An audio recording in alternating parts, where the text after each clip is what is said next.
Assalamualaikum warahmatullahi wabarakatuh. Perkenalkan, nama saya Angelina dengan NIM 2314615401015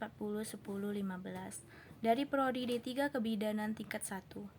Tugas mata kuliah Psikologi Kebidanan yang berjudul Proses Perubahan Psikologis pada Lansia Dini dan Lansia Lanjut. Apa itu lansia dini dan lansia lanjut?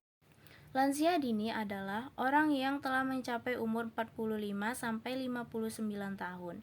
Mereka masih dalam tahap pralansia dan mengalami perubahan fisik dan psikologis yang relatif ringan. Lansia dini cenderung untuk menarik diri dari lingkungan dan mengalami kesulitan dalam menyesuaikan diri dengan perubahan fisik dan psikologis yang terjadi pada mereka.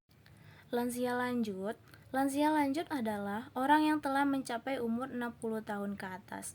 Mereka mengalami perubahan fisik yang lebih signifikan seperti penurunan fungsi fisik, kognitif, dan psikologis. Lansia lanjut cenderung untuk mengalami kesulitan dalam menyesuaikan diri dengan perubahan fisik dan psikologis yang terjadi pada mereka, serta mengalami kesepian dan kehilangan kebebasan. Faktor yang mempengaruhi perubahan psikologis pada lansia. Yang pertama, penurunan kondisi fisik. Yang kedua, penurunan fungsi dan potensi seksual. Yang ketiga, perubahan aspek psikososial. Yang keempat, perubahan yang berkaitan dengan pekerjaan. Yang kelima, perubahan dalam peran sosial di masyarakat. Dan yang keenam, penurunan kondisi fisik.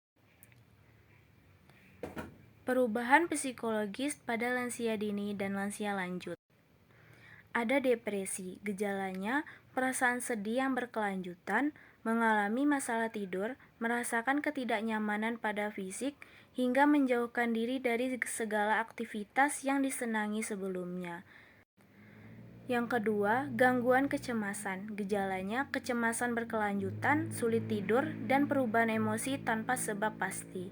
Yang ketiga, frustasi. Gejala frustasi yang dialami lansia terutama ketika mereka mengalami penurunan fungsi fisik dan psikomotorik. Yang keempat, kesepian.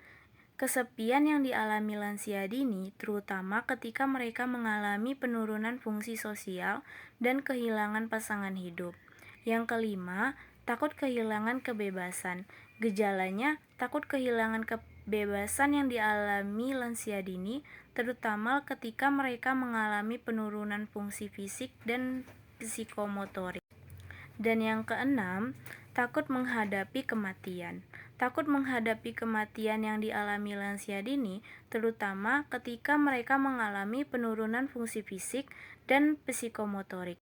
Pencegahan penyakit psikologi pada lansia. Ada pola hidup sehat, aktivitas fisik dan sosial, berkumpul dengan keluarga dan teman, mengikuti olahraga dan rekreasi. Kesimpulannya, perubahan psikologis pada lansia dini dan lansia lanjut dapat disebabkan oleh penurunan kondisi fisik, penurunan fungsi dan potensi seksual, perubahan aspek psikososial, perubahan yang berkaitan dengan pekerjaan, perubahan dalam peran sosial di masyarakat, dan penurunan kondisi fisik. Oleh karena itu, penting untuk mendapatkan diagnosis lebih dini dan penanganan yang tepat agar gangguan psikologis dapat dicegah dan kesehatan jiwa lansia dapat dipertahankan. Terima kasih. Itulah hasil materi yang saya dapatkan dan saya ketahui. Lebih dan kurang saya mohon maaf. Wassalamualaikum warahmatullahi wabarakatuh.